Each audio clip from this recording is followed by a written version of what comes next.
Good morning. Uh, my incentive coming here was to actually listen because I realized as I was listening to Sudhir also, and I'm sure Professor MP Singh will bear me out. Uh, the earlier generation of lawyers and law teachers spoke a very different language. And actually, we have to talk law across generations, and it's a learning process for us also. How do we articulate some of these concerns?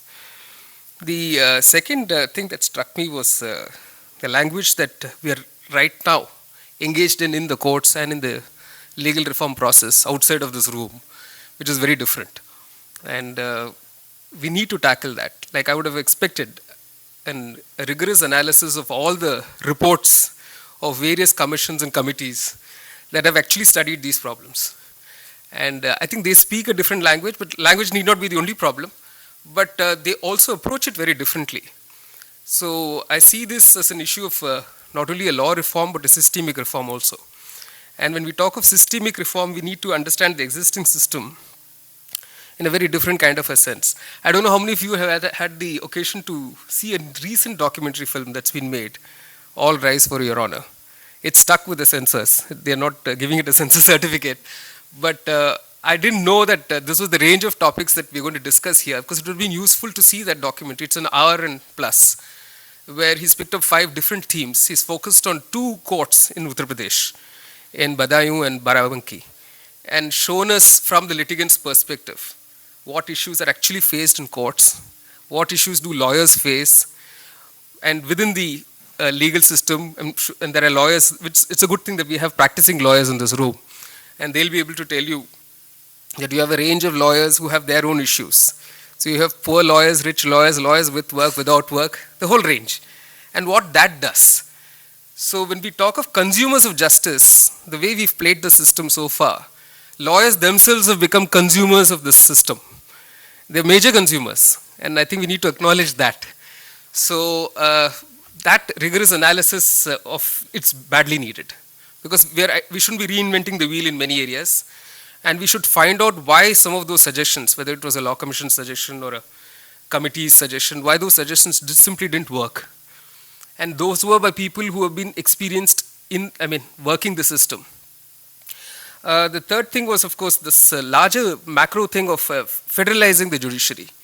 When we talk of the uneven development of legal systems across the country, I think we need to acknowledge this, that we haven't understood, do we want to federalize the judiciary? Do we want to make it state-based? A large part of what's happening in different states is controlled by the executive of that state when it comes to providing resources for the judiciary. So you will find the Delhi courts functioning very different from courts in, let's say, West Bengal. And there's no comparison that can be drawn. The third serious problem, of course, is the colonial hangover. And we haven't been able to unshackle from that at all. Whether it's the law reform process or the systemic reform process, we're stuck with the colonial model. And it's all ad hoc, whether we're talking of Lok Adalats or the ADR or the other kind of systems that we have. So do we need to perpetuate the colonial hangover, or are we getting out of it? In fact, I think it's a regression in one sense, because when we talk of international commercial arbitration, we talk of IPR. I think we are trying to globalize, we are going to the globalization of justice model, where we want to borrow those models. Like we are simply borrowing the UNCITRAL model for arbitration, we're borrowing some other model for IPR. We're just not thinking of our own models at all. So when it comes to the civil justice and criminal justice reform, you'll find the standard approach is to look at Commonwealth law countries and see whether we can adapt. And I'm finding that this is our approach even to study of law itself, whether in the law schools or everywhere else. We immediately do the comparative framework. We try and see if, okay, this worked in China, can it not work here? If it worked somewhere, why not here? So I don't know even if that approach, aren't we then doing the same thing that we've been doing all these years? And why is this therefore not working? I think we need to be seriously introspective here and test ourselves very severely to see why this language that we are discussing in this room is not translating into the kind of changes that we want to see. And maybe therefore we don't understand the language of law that people speak. the other question which I'd like the uh, speakers here to focus on is what kind of a legal system do people want?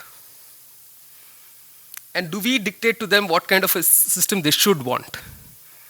So if the consumers of justice, as we call them, again, the lack of appropriate language, how do they view this whole thing?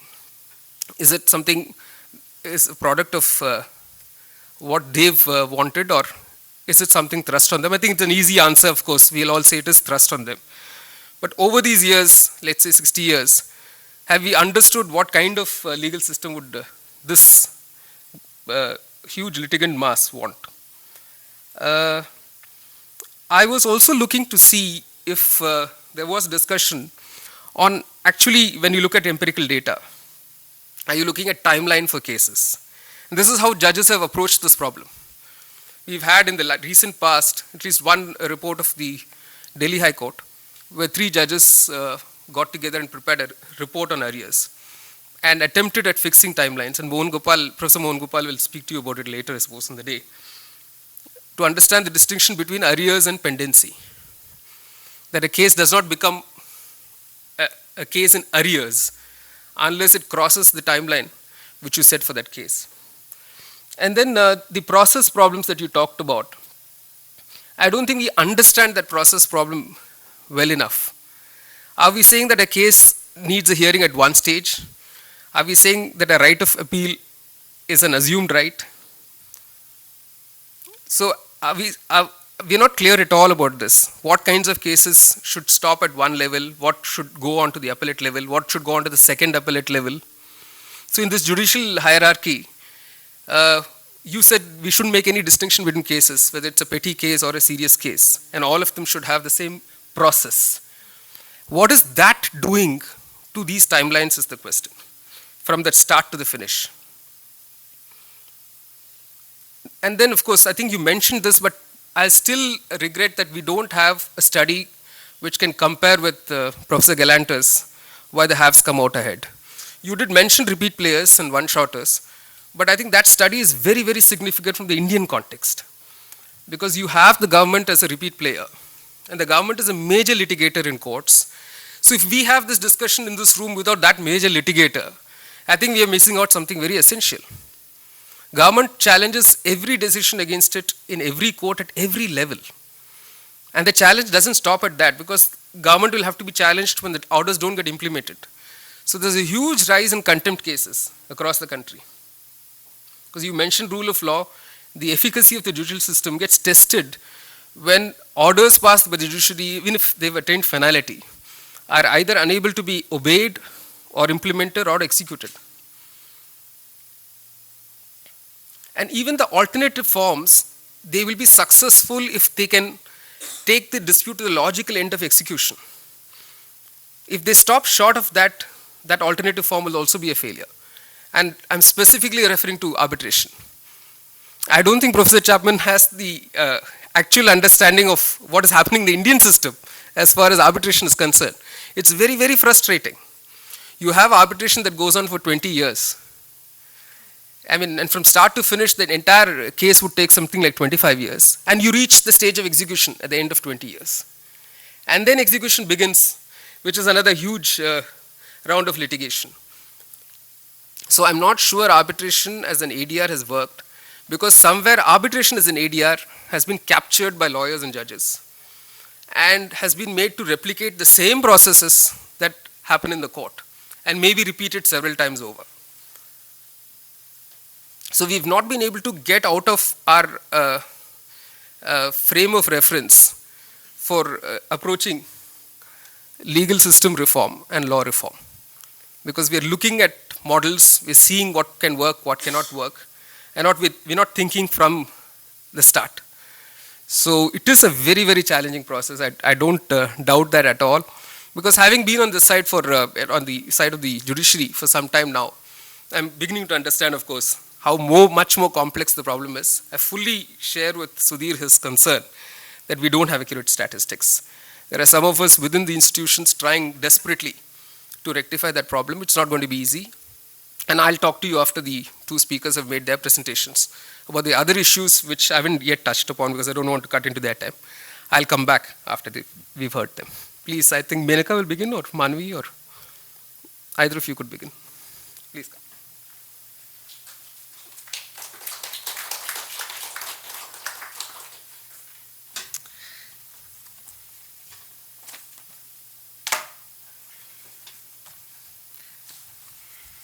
It's not surprising that Justice Muralidhar has got us off to a thought-provoking start. Let me just begin by saying that I'm really happy to be here at this conference organized by the Azim Premji University, the foundation. I'm especially happy to be here because as my co-counsel on the Right to Education case reminded me at dinner last night, this was the first time that we were all meeting since, I should say, winning the case.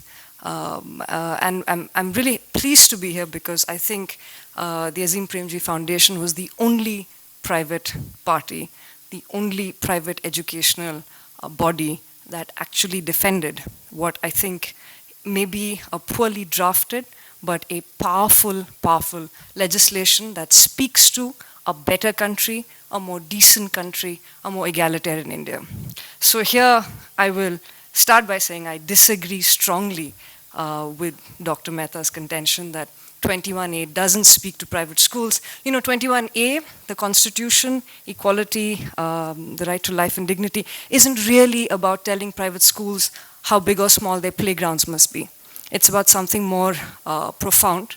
It is about a constitutional value of fraternity. It is about breaking down privilege. And I think that that's the heart of this legislation. So again, I'm really happy to be here.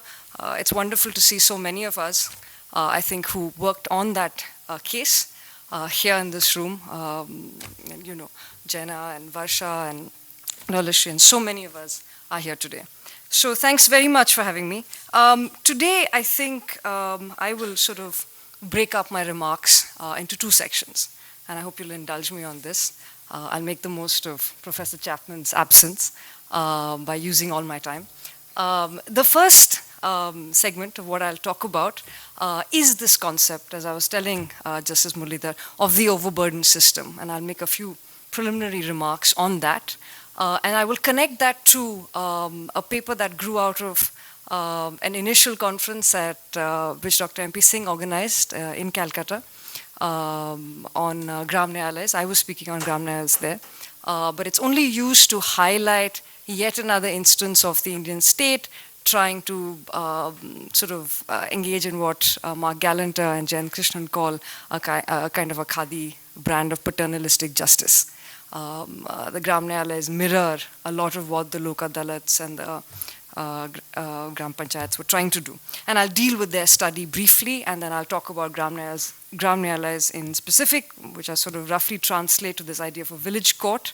I'll talk about the issues from the perspective of, quote unquote, the lack of formalism, and what procedural guarantees mean, what procedural justice means, and I will deal with the statute in specific, including restricted rights of appeal, including not having to apply principles of law, but in fact the adjudicator deciding on principles of natural justice. And just a quick point, because I think it's a point that Jenna made yesterday.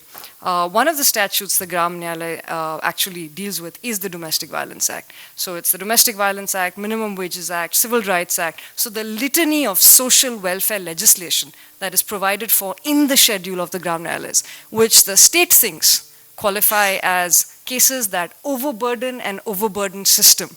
So this quasi-constitutional statute, which should have no place in this country, is really put there to address the burdens of a system that the people who village courts are meant to really address, these are not the people who burden this system. And therefore, I'd like to quickly address a few issues of data. Again, the data were preliminary this was again preliminary work. I completely agree with the judge that we are in desperate need of good data analysis.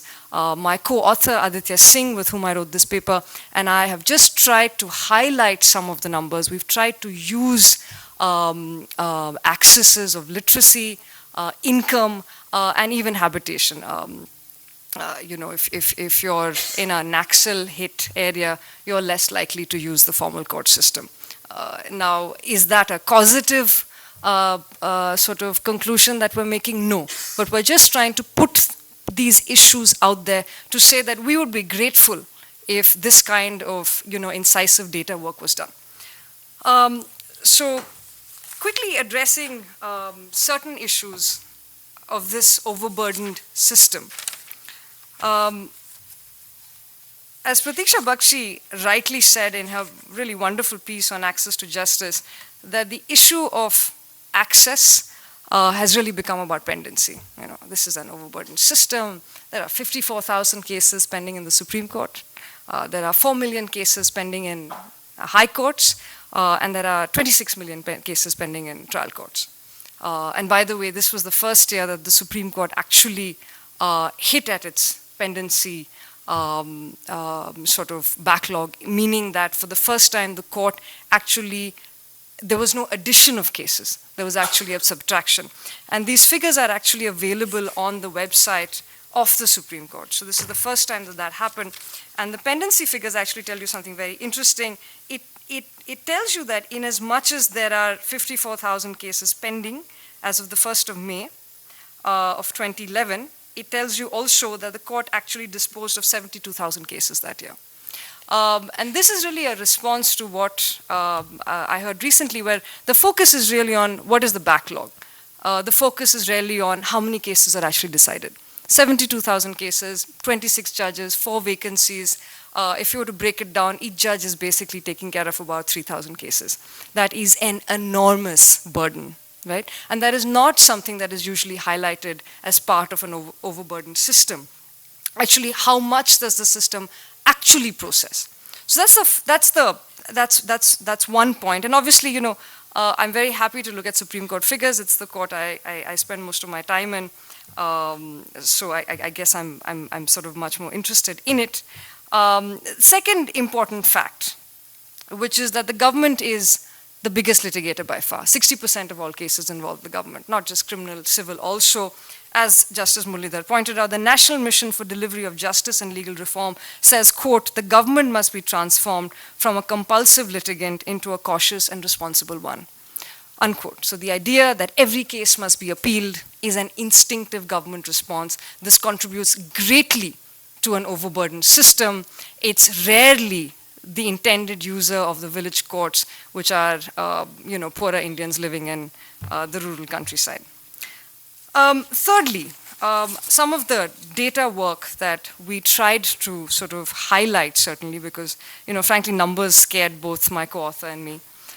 So we were two fearful authors trying to engage numbers, is that if you look at the breakdown of the high courts across the country and which high courts deal with what kinds of cases, you'll see that the glut is really 3 major high courts, Karnataka, Bombay, and Delhi. So there's a lot of concentration of cases. Data work that we wanted to highlight were we're not making causative, conclusive connections, but certainly the uneven in use that is indicated by levels of literacy, levels of income, and where you live. Meaning, do you live in a violent part of the country? You're less likely to use the court system.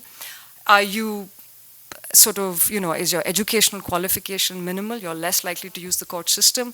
What kind of disposable income do you have? If you're poorer, you're less likely to use the court system. Now, intuitively, we all know these things. We understand this. But what does this mean in terms of how you characterize the problem of what ails the court system? Is it just masses and teams of people coming to the court system, or is it a certain kind of person that is actually using the court system on a constant basis? And that certain kind of person invariably tends to be the government. It also tends to be people in urban areas where there are, in the jurisdiction within certain high courts. So there's just an unevenness of use, which I think has to be taken into account. Then finally, before I start addressing Gram Nyalays in specific, finally I'd like to sort of engage this idea of the Supreme Court itself partly responding to what Dr. Mehta probably said yesterday. I'm familiar with a lot of his work on how he characterizes both the institution of the judiciary and what the Supreme Court does. To paraphrase, Justice Mehta says that the Supreme Court rarely rocks the boat, to sort of capture his work, in that he says that it's an accommodationist court, right? And it rarely resolves, it rarely sort of takes on the executive in any meaningful fashion. His work is located very much within cases emanating out of the 70s and the 80s, Golaknath and Keshavanand and a variety. And I guess the simple point that I'm trying to make is, in fact, the Supreme Court does often rock the boat. I'm not necessarily saying that just as a practicing lawyer. You don't necessarily have to be in the courtroom to hear, 144 telecom licenses being struck down to realize that really rocked the boat. It really did. You don't necessarily have to be in the courtroom to hear, to hear that Salwa Judum is unconstitutional. That really rocked the boat. But there is something else that litigation is doing today, which is something that is not captured by writings on pendency and burden. Litigation is doing two other things in many constitutional cases that go to court. One, litigation is enabling the building of movements around these cases. So this is something that is very, very important.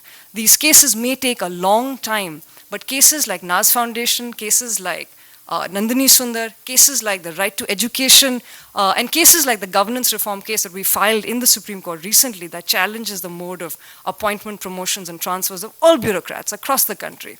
It questions that based on a series of state-appointed commissions, the Hota Committee report, the Santanam Committee report. So what this litigation is doing, what this kind of litigation is doing, unfortunately, which does languish in the court system, and I use the word languish, partly tongue-in-cheek, whether that takes 5 years or 10 years, is it enables movement building. This is a very critical thing that the courtroom is doing. Two, it has enabled an articulation of aspirations and grievances across the face with the state in a way that has not happened before. You only have to speak to people who do not have full moral citizenship in this country, whether those are gay people, or whether those are tribal people, or whether those are apparently people who will probably grow to the Gram Nyalay, to understand what it means to be heard in the Supreme Court or in a high court, and to have those grievances articulated. Because it enables formulations of claims set up against aspirations of a constitution. And that is a very great thing in a country where full moral citizenship is only a new understanding. Right? So that's one thing which I think that, is lost amid the gamut of a discourse which is built up around pendency and an overburdened system and 54,000 pending cases. And why is this related? Because to hear a right to education case, to hear 2,000 private schools challenge a statute which says that a certain semblance of seats must be set aside for underprivileged kids, actually takes 6 court months. That's what it takes. It takes 6 court months spread out between Tuesdays, Wednesdays, and Thursdays to address these cases. Can we do it in a more efficient fashion? Probably. If our pleadings, if we had a culture of more sophisticated, and well-drafted pleadings, if we had less burdened judges, probably. But what it takes is these 6 months. Now, what a lot of writing around constitutional benches does not capture is it's often 2-judge benches that decide constitutional cases, or 3-judge benches. So there's a lot of writing today which says that there aren't too many 5-judge benches being constituted in the Supreme Court. But the reality is that 2 judges and 3 judges are answering questions of grave constitutional importance. Now, do you infringe on the time? Do you infringe on the resolution of these disputes? Do you not hear them in the context in which the court actually engages socio-economic issues, sometimes policy, but certainly it resolves issues that are socio-economic in nature? Can these issues be resolved in quick hearings? Can this be the American Supreme Court that gives each counsel on both sides 40 minutes to make their point? Unlikely, because the court also has to engage issues of data, issues of efficacy, issues of state resources. These are all questions that this court engages that most other courts don't even consider engaging. Sorry, I've got 5 minutes left. So very quickly then, going to my designated topic, which is on Gram Nyayalayas in specific. This is meant to be a village court, the lowest court in the subordinate judiciary, to be run by a Nyayadhikari. It has very significant features, which is very much like what Mark Gallant and Jayant Krishnan wrote about when they talked about Lok Adalats. It says that there will be plea bargaining but no appeals. It says there will not be a separate plea judge. You will not use necessarily the Code of Civil Procedure of the Evidence Act, but you will apply, quote, principles of natural justice. You will not have an appeal in general after the level of the district court. You must file an appeal within 30 days. You will, in fact, be privy to the special assistance relationship that the police will have with the Nyayadhikaris on the board of the Gram Nyayalaya. And you will have the litany of social welfare legislation that I spoke about earlier being decided in these Gram Nyayalayas. There is a monetary jurisdiction that the court has when these things come into play, which is 1,000 to 5,000 rupees. And essentially, my co-author and I find that this restricted right of appeal, the ability of a non-qualified, a person who's not really a judge, to adjudicate on the basis of natural justice, the lack of written pleadings, and here is the power of formalism. Where would we be without documented reasons? Where would that poor litigant be often without a response to a claim, a rejoinder to a response? But what it does is at the lowest courts, where the likelihood of manipulation is at the most, a written record is constantly created so that when it does go to the high courts and it does go to the Supreme Courts, you have a record to be able to address, but it also acts as a method of disciplining bias at the lowest levels. So formalism brings this ability. I mean, certainly there are problems with formal requirements. Certainly there are problems with procedure established by law. But nonetheless, in many ways, my conception is, and my belief is that formalism and procedural guarantees is a constitutional commitment to a modernity of a certain kind. A modernity which is presumed around quote-unquote principles of natural justice not deciding my fate, but legal principle deciding my fate. That my claim and my story is actually recorded and I do have a right to appeal it. So what village courts do is that they pretend that we exist in a vacuum whereby power issues, whether it's caste, gender, class, land ownership do not exist, and it assumes that every litigant that comes to this village court will in fact get a fair hearing, devoid of these considerations being taken into account. So I'll stop here. Thank you very much.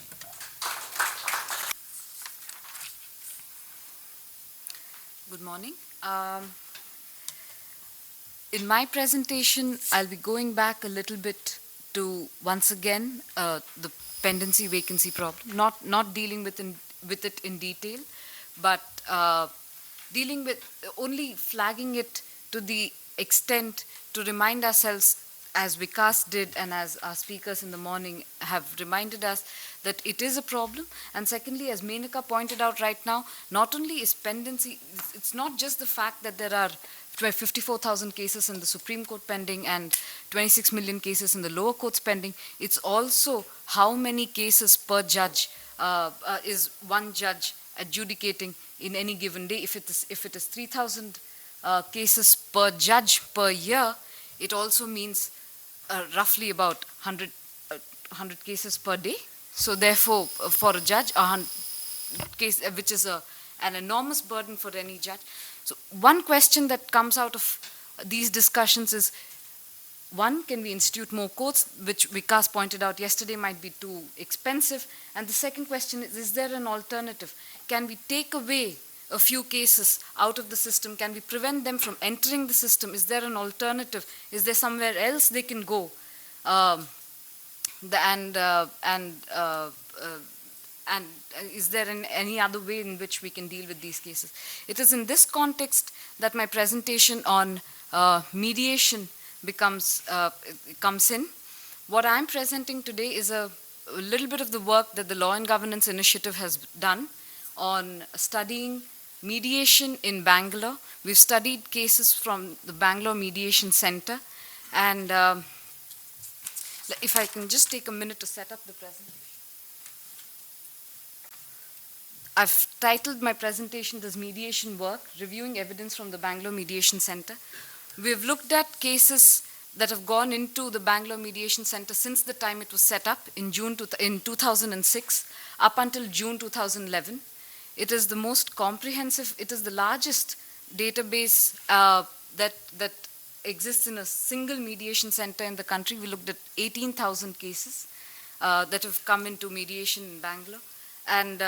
And we've seen whether, and it's an outcome-based analysis that we have made, what comes out of mediation, what is the, does it help, are more cases solved, what kinds of cases are solved, what sort of cases are more likely to be settled through mediation. Those are the kinds of questions we've started to take a preliminary look at through our analysis. I should flag the fact that this is only a preliminary analysis that we have done. It is not, it is not in any way a very comprehensive answer we have to the question to mediation. The results are promising, but we need more data. For instance, we know when cases were instituted in the legal system as a whole. We do not know when they were referred to mediation, to the mediation center.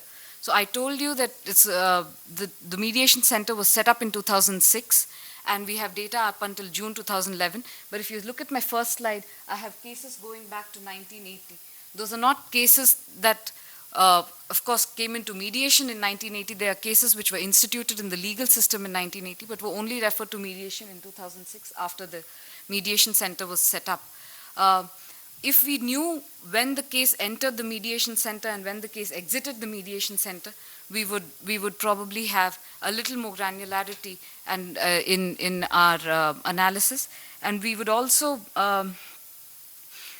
once it enters the mediation center, how long does it take for the mediation to start? So it gets referred, say, in January. Does the mediation start in January? Or does it start in May, June, December? So that kind of data also we do not have. If we had that as well, I suppose it would have added a little more. But given these limitations, my first question is whether mediation is used for recent cases or older cases. And as the slide clearly shows, that between 2006 to 2010, more than 80% of all cases have entered the mediation system. So it's mostly recent cases that are being referred for mediation, and very few older cases are referred for mediation. There are different explanations that are put forward for this phenomenon.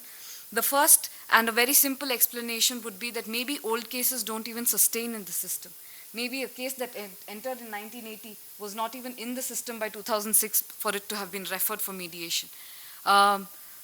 And that is a plausible explanation. That could be one explanation. But if you see the second slide is what is the pendency and how many cases enter a system and how many cases leave a system.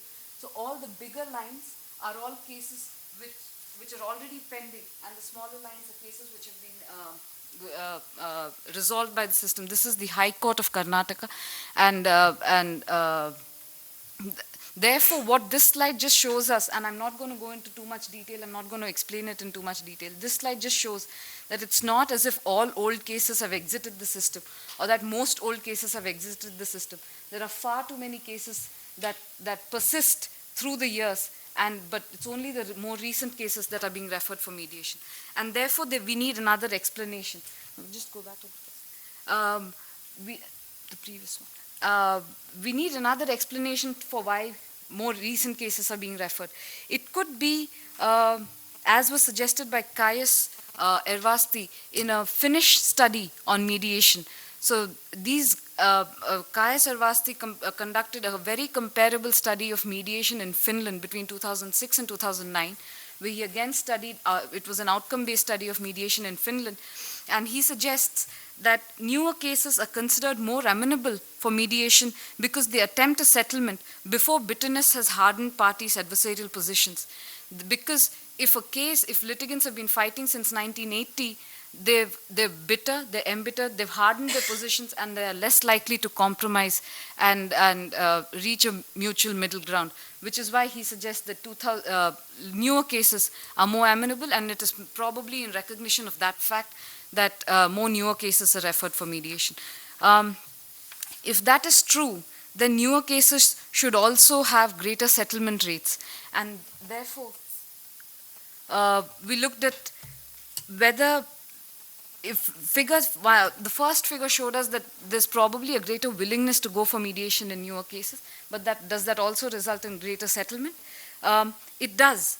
That in this figure, I have the red bars are all the total cases that were referred for mediation in that year, and the brown bar is the cases that were settled. If we take it percentage-wise, between 2006 and 2010, settlement rates are more than 40%, whereas in earlier cases, between 1980 to 2005, the settlement rate is an average of about 25 something percent, with the exception in 2001, where 2001 had a settlement rate of 41.6%. This suggests that this bears out the Finnish studies claims that maybe it is true that newer cases do get settled more often in mediation than older cases. The third thing we wanted to look at was which type of cases are more likely to be referred for mediation. So in the Bangalore Mediation Center, family cases are most likely to be referred for mediation, followed by property, money suits, civil suits, appeal others, and then it just goes down. So family matters, property matters, money matters, and civil suits comprise more than 90% of the cases referred for mediation. One explanation for this in another forum was suggested by Ms. Leila Ollapalli. She is coordinator of the Bangalore Mediation Center, and her explanation for this was that in India, mediation is discretionary referral. We have a discretionary referral to ADR. It is not a categorical referral. And what that means is that cases get referred to ADR depending upon the disposition and the discretion of the judge. And therefore, if a judge is more friendly to exploring means of alternative dispute resolution, more cases are likely to get referred to ADR. And her sense was that judges in the family courts and judges dealing with property, money, and civil suits were since 2006 onwards more likely to be open to the possibility of mediation, and therefore referred cases for mediation. And these statistics, she said, in her experience were not a surprise at all, that in her experience too, she had noticed that family, property, money, and civil suits usually come in for mediation. There's another explanation that Professor Frank Sander has offered, and his analysis rests on the inherent kind of cases that are most likely to be amenable to two parties sitting down and negotiating with a neutral person in the room and coming out with a solution that's acceptable to all. And he thinks that family matters, family matters in general, divorce, child custody, these sorts of matters are matters that are more likely to be settled by mediation, which is why, and it is probably in recognition of that fact that these matters are being referred for mediation. So if these matters are being referred for mediation, are they also more likely to be settled? We looked at settlement rates, and we found, once again, that family, property, money, and civil suits are more likely to be settled for mediation. One thing that we must keep in mind is higher figures for these are also a reflection of the fact that more number of cases went into the system. But if we look at, and therefore percentages are more useful, family matters, just go to the next slide. family matters had a 63.6% settlement rate in mediation. Money matters had 45% settlement rates, and miscellaneous matters had a 40% settlement rate. Interestingly, original suits were more likely to be settled by mediation than appeals. So 37% of original suits were settled by mediation, while only 16% of writ appeals of appeals are likely to be settled by mediation. Once again, I think what we found in the literature we've looked at as well is that these findings in Karnataka are not abnormal. They are in line with what has been found elsewhere, and it is in recognition of that fact that many jurisdictions across the world make family, small money matters, and other small matters, they make it mandatory mediation. They make it court-mandated mandatory mediation because these are the cases that it's recognized, widely recognized, are most likely to be settled by mediation. Whereas they would, if they enter a normal civil court system, they would probably clog up a lot of. So California in America, Finland has, and a couple of other jurisdictions have mandatory mediation for child custody cases, for divorce cases, for other family matters. And Finland, very interestingly, has mandatory mediation for what they call condominium cases, which are disputes between neighbors on encroachment or nuisance and small matters like that. They have mandatory mediation, and they have a 95% settlement rate for cases like that. And this slide actually tells us at what stage of the civil judicial process is mediation more likely to result in settlement. And what we found is that prima facie there is no clear relationship between the stage of judicial process at which a case is referred for mediation and its amenability to mediation, to settlement. This slide is not as helpful as the next one is. This just tells us what figures, how many cases came in and how many were settled at different stages. This slide shows us that, and the only correlation, so Section 89 mandates that, of the Civil Procedure Code mandates that at some point the judge himself, if he thinks the matter is amenable for mediation, refers the matter for alternative dispute settlement. And until that stage, maybe we can draw a correlation. Maybe we can see that the earlier the case is referred to mediation, the more likely is it to be settled. So if it's referred at the summons notice or appearance of party stage, it is more likely, but it keeps declining until it reaches the ADR stage, at which point the cases are once again more likely to be settled. But after that, we don't find a very helpful correlation between the stage at which it is referred for mediation. And very interestingly, actually, at the judgments and order stage as well, up to almost 60% of cases at the order stage were referred for mediation and were settled at that stage. So that was the one point I found very interesting, that at that late stage in the proceedings, 60% of cases could be settled for mediation. Sorry? These are all the civil courts. No, these are they were referred from the civil courts, but these are settlement rates at the mediation center. Orders, yes. So overall, so what does this tell us? What does this tell us about how efficient? Does it tell us anything about how efficient mediation in Bangalore is? Sorry. Sure. Yeah. And judgments, you mean at the stage of final judgment? Final judgments, yes. Parties are being This is what I found very interesting in the cases we found in the statistics that we've come up with. But apart from this, and apart from the fact that there is an inverse correlation between up till the ADR stage about at what stage matters are referred, we don't find too much of a correlation. So we studied about 18,015 cases which were referred to the BMC. Out of these, about 13,500 cases have undergone the complete process of mediation. And in the other cases, either the cases were found not fit for mediation or the process is still going on, or the parties did not cooperate and therefore they've been referred back to the the, to the normal courts, and we found that 62.4% of all cases actually mediated were settled. So 62% of the cases that went through the process of mediation were settled. And though we do not have formal figures of when the cases entered the system and when the cases exited the system, an informal discussion, once again with Ms. Ullapalli, suggested that no case remains within the mediation center for longer than 90 days. She said the normal rate, the normal time period for any case is 60 days, and if it's delayed, it takes up to 90 days, but no cases still beyond 90 days. So therefore, if in 90 days we have a 63% or 62.5% settlement rate with mediation, then I suppose it suggests a very viable alternative that we have.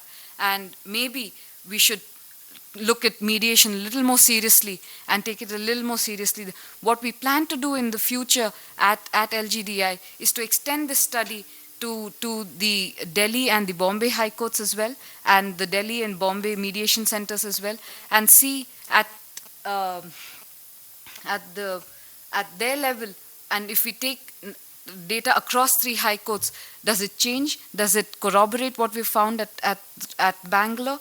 And if it does, then as I said, it's about time I think we started looking at mediation a little more seriously.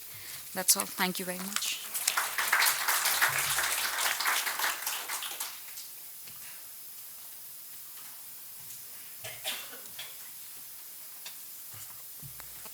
Thank you both, Menaka and Manvi, for those presentations. I think it's got many of us thinking.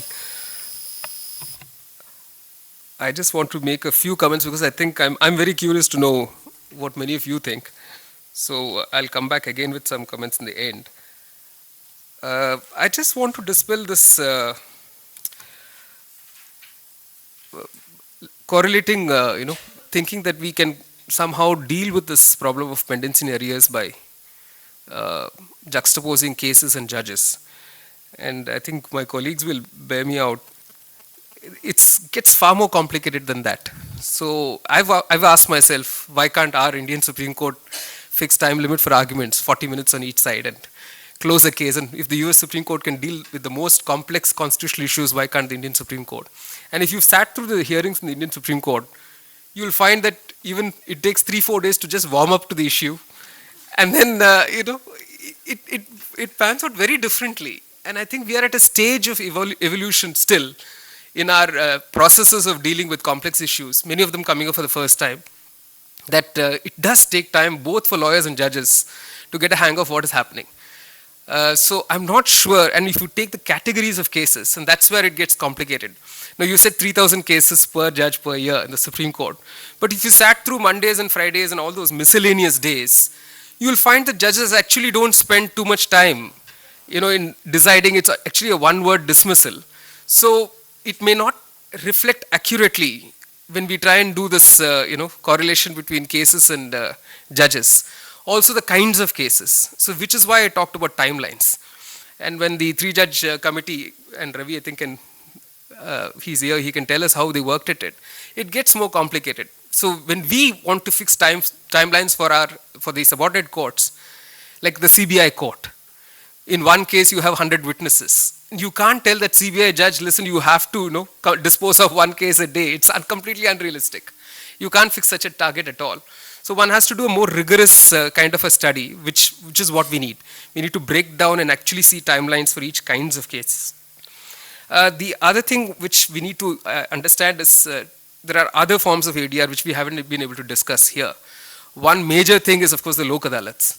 It was briefly mentioned, but we are using the legal aid system for Lok Adalats, and I've never understood why. We need to understand why was the whole system of Lok Adalats brought under legal aid.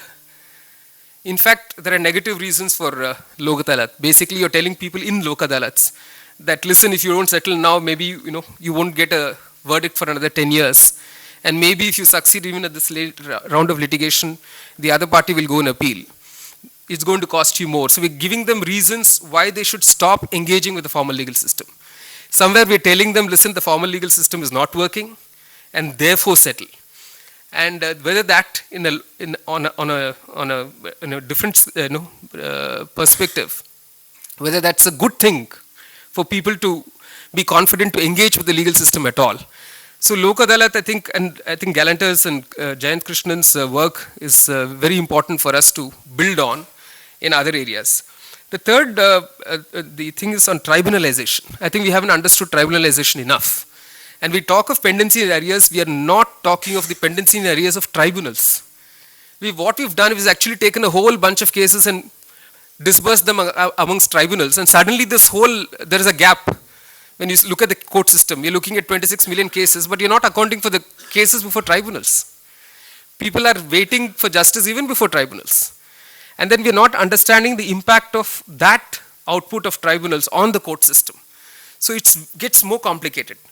And which is why judicial impact assessment becomes very important. So if we have a report of a committee which went into judicial impact assessment from the perspective of legislation, but we also need to understand it from the perspective of tribunals. Every time we have a new legislation, a new commission, a new tribunal being set up, you will have that impact of those orders of that tribunal being felt on the judiciary. And it's somewhere, this is my take, every time we create an ADR, it could end up, unless you have a closure, it could end up actually delaying the process in some reason. This can be tested as a hypothesis. Those failed mediation cases, what happened in those failed mediation cases. Then in mediation itself, I think we need to understand, I think what Manvi was talking of was court-annexed mediation. There is a distinction between court-annexed mediation, which is what Section 89 CPC talks about, and pre-litigation, post-litigation mediation.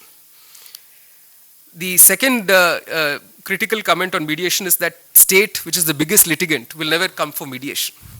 There are many cases involving the state, and I've always wondered, like, I'm waiting for my pension for the last 10 years. The government is not going to come to a mediation center to settle that issue, and I need to, because I'm already 75 and I probably won't live long, but the government is not going to come for mediation for that. So there are certain kinds of cases which need immediate attention, which can't be answered in mediation. But the positive take on mediation is that it acknowledges the inadequacy of both the law and the system. And like you have a bunch of cases in matrimonial, why do you have a huge settlement? What I think was not noticed here is, although that matrimonial column is actually a civil case, it ends up settling criminal cases. So you will have a kind of a settlement, an overall settlement of your 498A case, maybe the domestic violence case, the custody issue. So one settlement settles several cases. So it's not strictly just a civil case.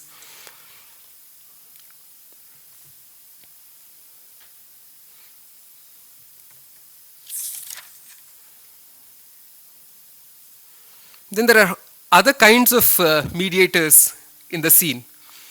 Like we have religious bodies.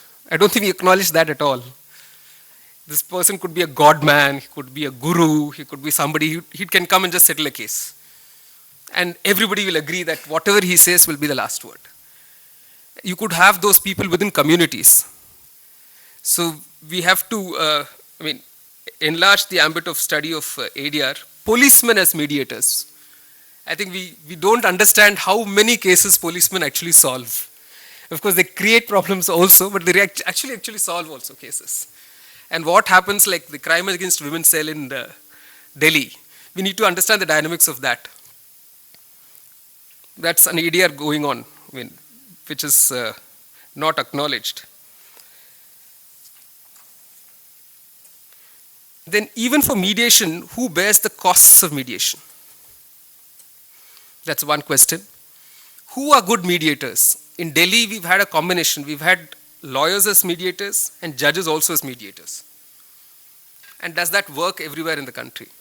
In fact, I didn't understand from the presentation whether they were all lawyers who were mediators, judges as mediators, and have they all been trained? We have a system in Delhi where you do have to compulsorily undergo 40 hours of training as mediators before you can mediate. So, and that training is invaluable. And merely because in fact, some retired judges felt very offended saying, you're sending me for training? Till the judge had to be explained that, no, mediation is a very different ball game. You may know your law, you may know your, the way of deciding a case, but mediation requires different skills. And it does, in fact. I think mediation gives us a scope for unshackling law from the stranglehold of lawyers and judges. You can have a whole range of mediators, maybe, academics, you can have, medical professional, whatever. You could have a whole range of people acting as mediators, and we haven't, I think, considered that possibility. One last comment is about democratizing the legal system from within the system, and that I'm sure we'll talk of in the next few sessions. And it's a serious issue. It's just not the issue about transparency, about how we deal with our own judicial staff, judges. How do we understand the issues of managing that system, whether it's court management or case management? Because all of this has an impact on how the system delivers.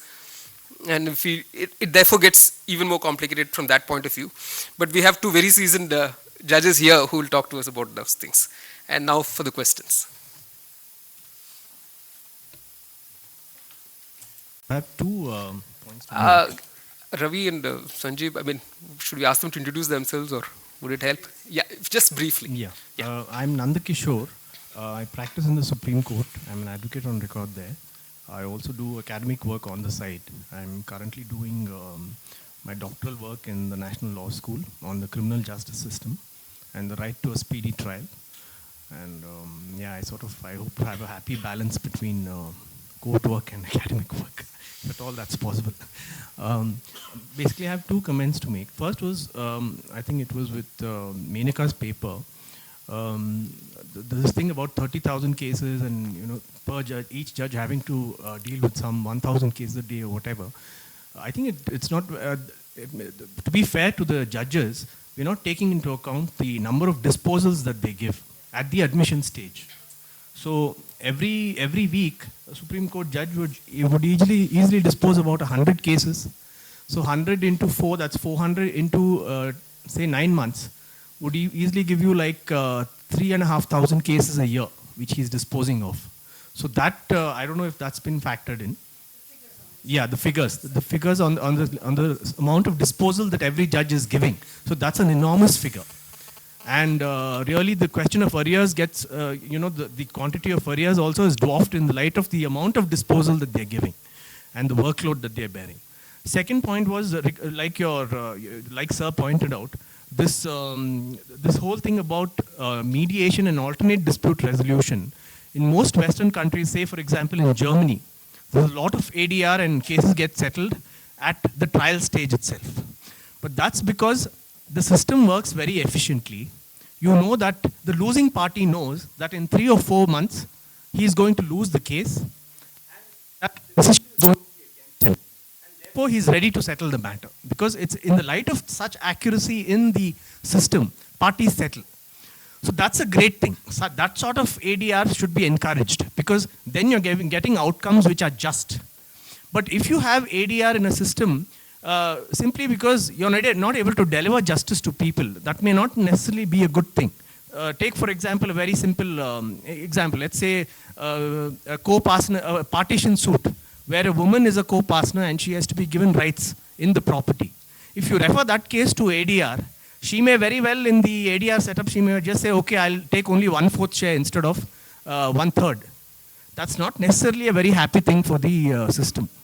And therefore, the whole question arises whether alternate dispute resolution in a developing country where we require enforcement of the legislation, most of which is welfare legislation, whether that is a good thing at all. And I'd like to get more figures on the subject-wise. I mean, what subjects, there was a lot of discussion on that.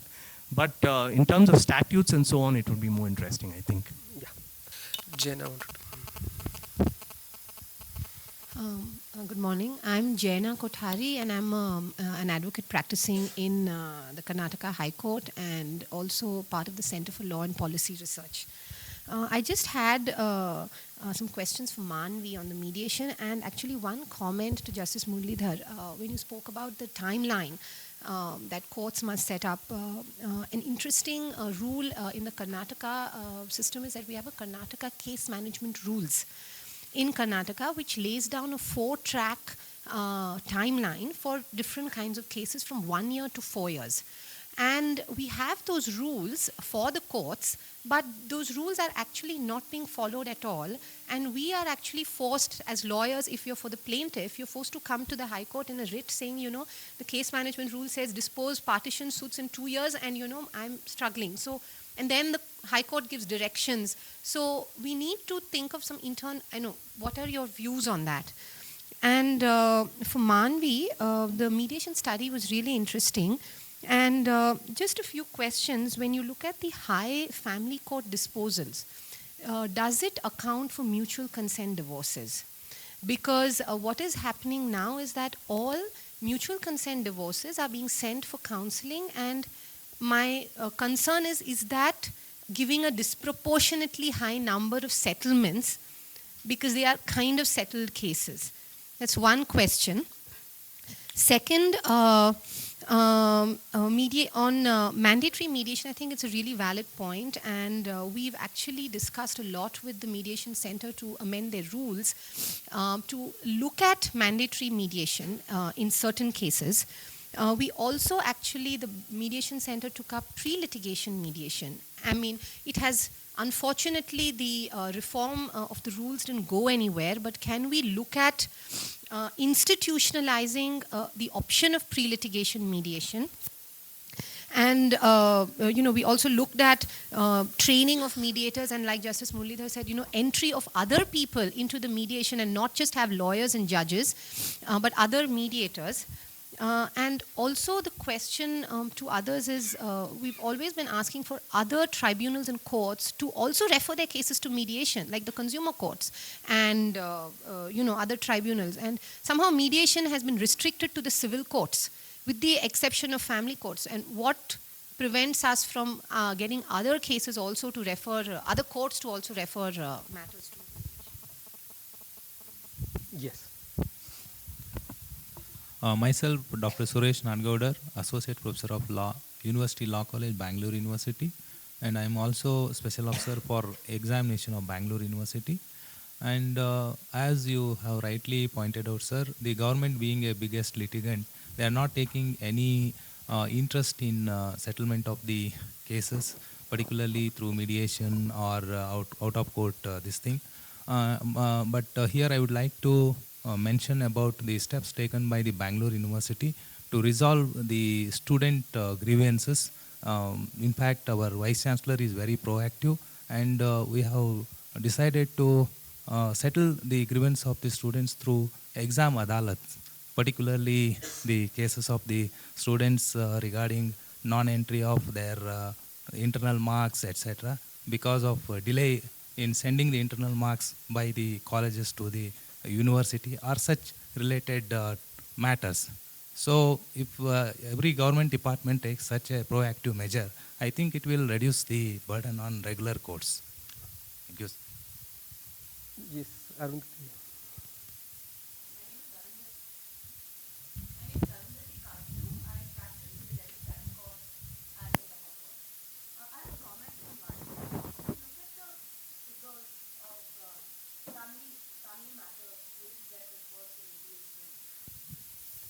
When you look at the figures of family matters which get referred to mediation, one thing which has...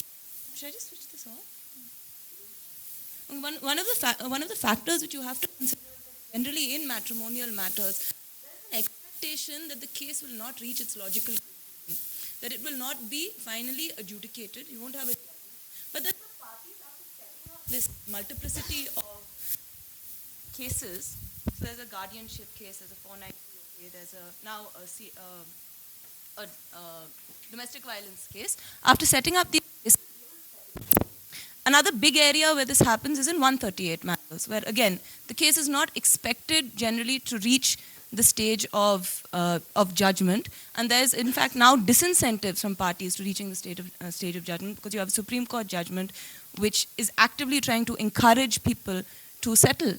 So this is one reason getting referred to mediation, that the system itself does not expect that adjudication to reach its logical conclusion. So what does it then mean when you see these high figures in matrimonial cases, where essentially in some ways, when women come to these courts, you're not expected to get quote unquote justice from the system itself, but to then go and settle. And I think in the case of 138 matters, of check bouncing cases, it's especially problematic because you're making someone an accused, you're forcing him to come to court and to get bail, and then you're saying, well, this is not the criminal justice system which you're actually going to go through. Actually, this is a process for the complainant to recover debt which is due to him. But because of that, you're going to put them through the criminal justice system, but now please settle as quickly as possible. So it's one of the, when you're analyzing this data, it's one thing to keep in mind that certain kinds of cases, the system itself wants you to settle rather than going through an adjudicatory process.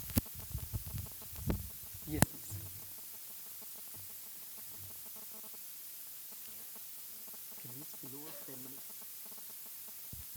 I'm Karthik Ram Mohan. I'm a first year student of law from Chennai. I have a question for Ms. Guruswamy regarding her study. I was just wondering how your study viewed batch cases, because you often find particularly in labor and maybe land acquisition matters, you find it would be I wouldn't call it duplication.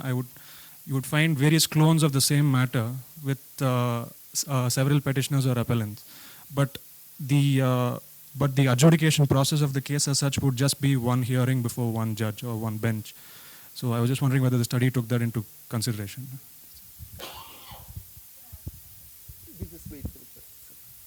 Yes. Oh, okay. No, let it go. Yeah, yeah. My question was with regard. Introduce yourself. Yes, sorry. I'm Varsha Iyengar. I'm a research associate at the Center for Law and Policy Research in Bangalore. My question was to Manvi and Ms. Menaka as well. I just wanted to get a picture on the role of judges when it comes to referring matters to the ADR. There is a lot of tendency with some judges. We see this as practicing advocates, that some judges tend to not want to decide the matter because it's an unpleasant case to decide, and they wouldn't want to go either way. Maybe the law is trending towards one side and they don't want to decide it that way. So they would rather refer it to mediation that way. And some judges just like referring matters to mediation. So I just wanted to know if in any of these studies that is factored in as to where these cases are coming from, and whether it's a judge initiated mediation or whether the parties themselves have asked for the matter to be referred. I think Section 89 is quite clear on that. You see, the judge has to be reasonably certain that there are elements of settlement possible, and Yes. he then asks the parties, and with their consent sends it for mediation. But the proceedings don't always work out that way. Was my He's supposed to record, actually, even in a line or two in the order, he's supposed to say that I understand that, I can perceive there are elements of settlement. The rule is very clear. If you see Order 39, Section 89 and the corresponding rule, you'll find that. The stage at which he should refer and what the judge should say for. Yes, maybe that Yeah, that right, would right. answer my question. Sudhir wrote it. All right. Yes, please. Can you just introduce yourself?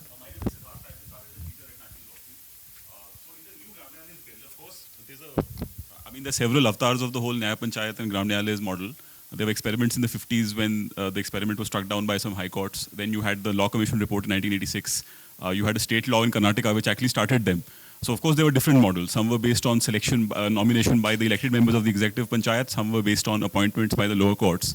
Now the new act, I might be wrong on this, so maybe I'm subject to correction here. The new act contemplates a slightly different model. In a sense, it's not saying that we'll have one JMFC or municipal level judge and 2 lay persons, but it's talking about expanding the lower judiciary.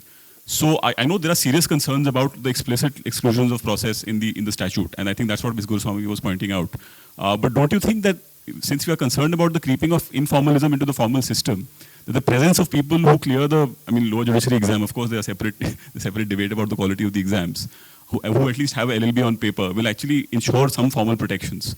So I mean, I know that Ms. Goswami took a very strong position on the legislation, but we don't have enough material on how these newer courts have started functioning. To my knowledge, some states have experimented with it so far, and a lot of the increase in the sanction strength in the lower judiciary in the last 3 years has actually been because of the new Gram Nyayalaya courts being set up. So, Can we ask them to respond and then take some more questions? If Menika can start with Siddharth's last question, and then Manvi. Batch matters. I mean, you're absolutely right. If you go to the Supreme Court website and you look at sort of the rates of cases that are pending, so it's 60,000 odd cases, for the year.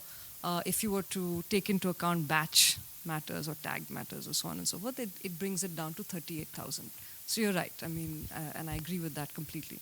Now, in terms of the new Gram Nyayalaya's Act, there are about 5,000 such entities set up all over the country. So, the Gram Nyayalaya is pegged and pitched as the face of the lowest judiciary. So this is the first interface that a poorer rural citizen has with this kind of court, with the state per se. And there the state says that, firstly, the Nyayadhikari does not have to be a judge. That's a very important thing. Qualified to be a Nyayadhikari. Right? And there are educational qualifications, so on and so forth. But is not a judge. Right? First. Second, you don't have a right to have the law applied to you. And that is a very, very big problem. Because this person who is qualified to be a subordinate judge is not a subordinate judge, is then entitled to exercise discretion based on principles of natural justice. And this is, to me, this is unacceptable. Right? Because we've moved beyond the realm of divine law to constitutional justice. That's just my sort of take on that.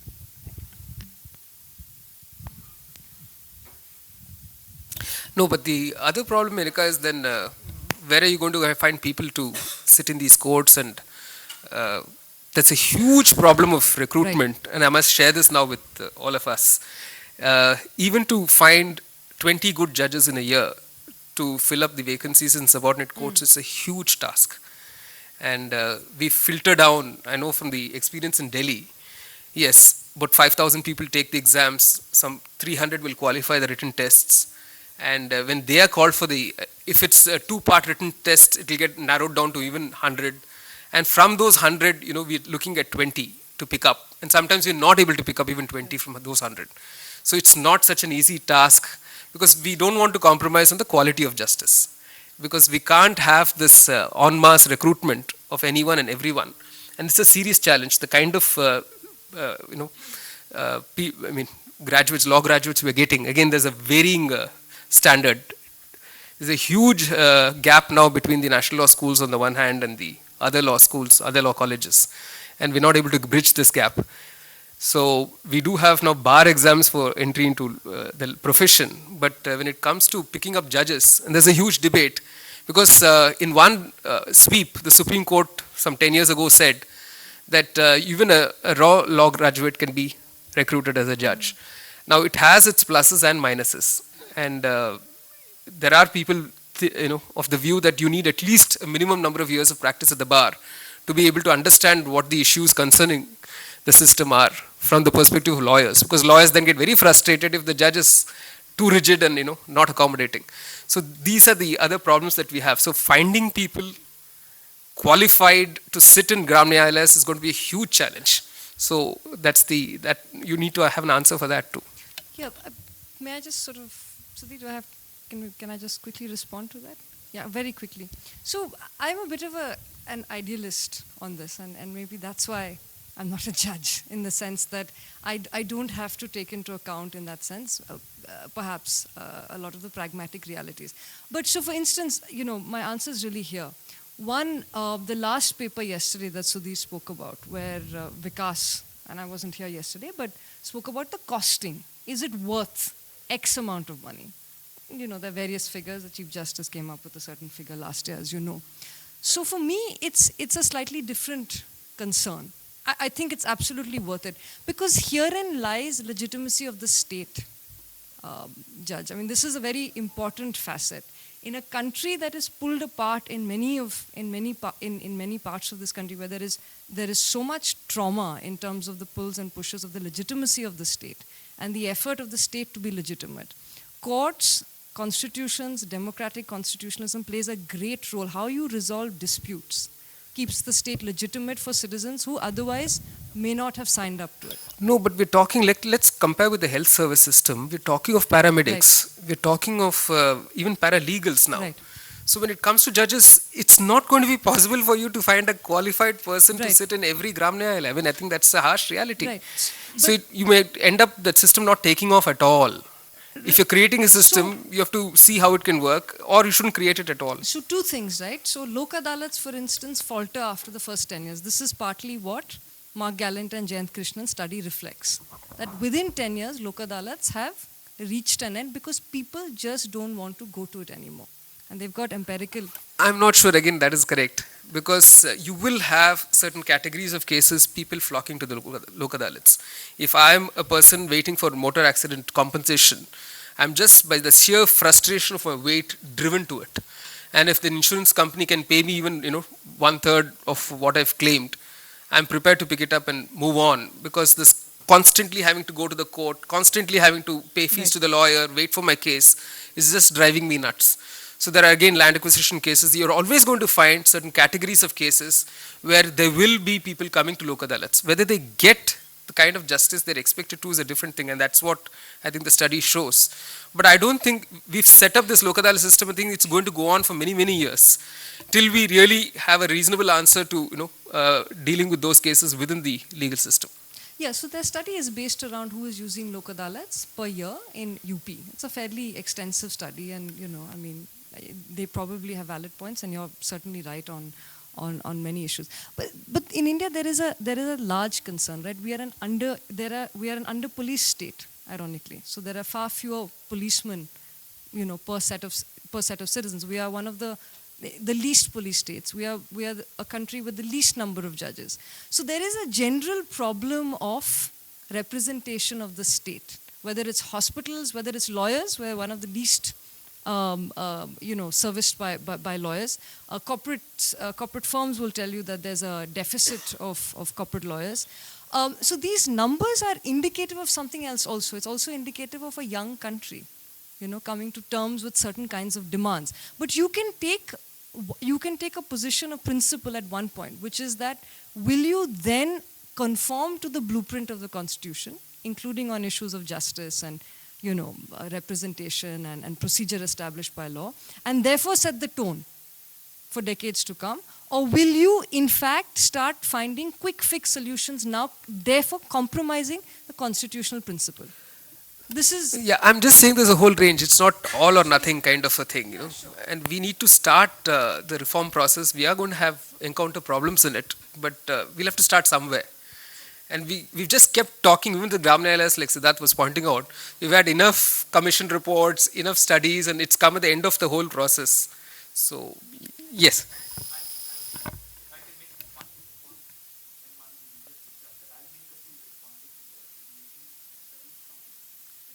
Yes, please. I'm just subbing for Manvi on this. The first point that I wanted to make was that diversion as a strategy has been put forth as a solution to the congestion in the court system. So I guess the first point that the mediation study shows is that it doesn't deal with stock cases. It cannot deal with pending cases. Your arrears it cannot solve. It is not happening as a matter of rules or as a matter of form, right? So it can deal with some flow-related problems. What are the cases coming in? And there can be some diversion. That's the first thing that our study shows. The second is that you can't ask the question of justice outcomes too strongly, because mediation theory itself presupposes that the justness of the outcomes is in consent. So when this question is put strongly to mediators, their response is to hide behind consent, party consent. Since party consent is driving the process, to ask the other justice outcome question seems to be something that is at present a little remote from the work. What we have to do as researchers is to do satisfaction surveys and other kinds of qualitative assessments, which we have not done at the moment. And the Mediation Center does not record these kinds of qualitative outcomes. There is no debriefing at the end of the mediation session. So that data is simply not available. It has to be done and done at a scale. And the last point on mediation process was, there was a point about costing that you asked.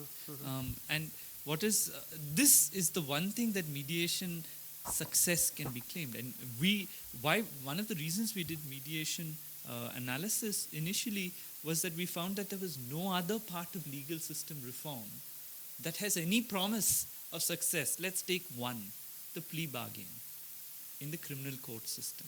Our initial work on where is plea bargaining going suggests that there's no point in studying it at all, because it's not going to, I mean, it's very good that it works in the United States or in the United Kingdom, and we can do many more things, including case management, which we think works there, and we can put it here. And Jenna's suggestion is that, you know, what will happen. Answer that question. So the plea bargain is an example like that, but mediation seems to be contrary to the trajectory of legal system reform in India in two respects. One, cases are disposed. It has a disposal rate that is significant. This is remarkable. So it was in that sense that when we present the mediation study, we present it as the only reasonably successful legal system reform that we can point towards in the last 10 years. I hadn't answered Jaina's question on timelines. See, what we really need to do is do a rigorous audit of how these rules are actually working. And as an institution, we don't seem to have developed those systems of audit. And if we find that this is unrealistic, given the pressure on the judges and their ability to dispose of cases, we need to revise those timelines. Otherwise, we'll end up making rules which can't be enforced. That is likely to happen. Like the simple rule about timelines for written statement in CPC. We've diluted it completely, but because we also accommodate reality, we are pragmatic. And this has come from the Supreme Court, that you can't be too rigid about the time limit for filing a written statement. That one judgment has completely neutralized that provision, which was such a salutary rule, because if you wanted to complete pleadings within a certain time frame, you could show the law and say, no, you're not permitted by the law to do it. But that's how it is. Again, it's like a system creating more problems for itself and not knowing how to resolve them.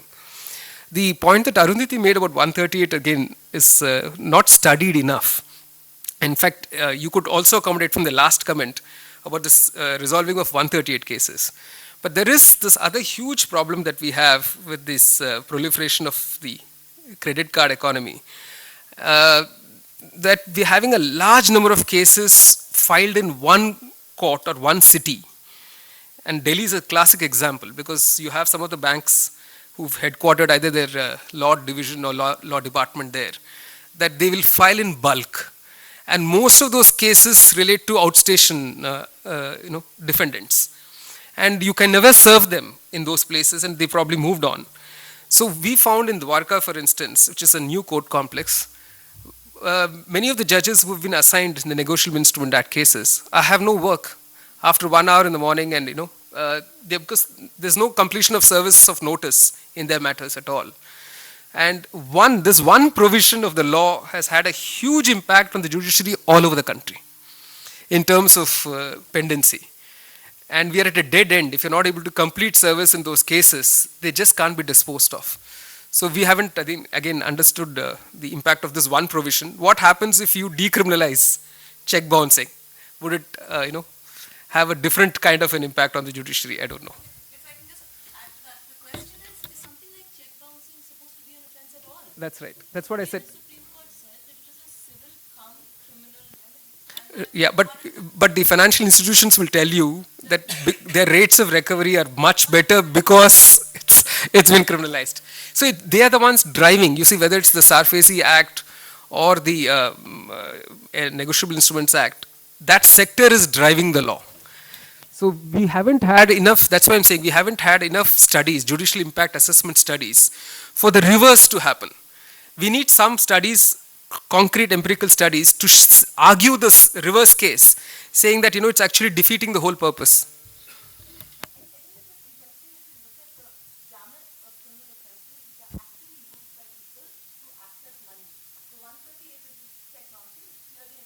$420.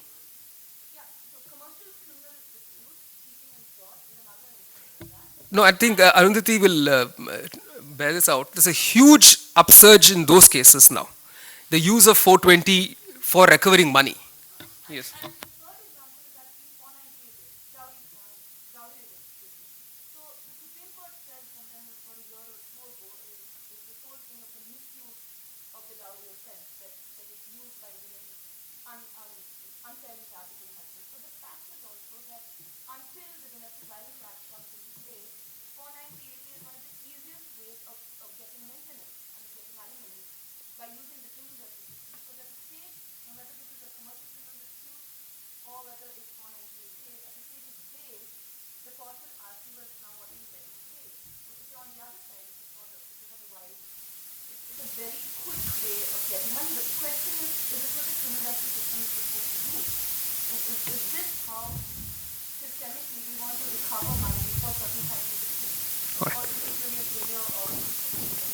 Yeah, I think we've deprived too many people of tea for too long. I thank each of you, and definitely Menaka and Manvi, for giving us presentations that made us discuss beyond the scheduled time. Thank you. Thank you.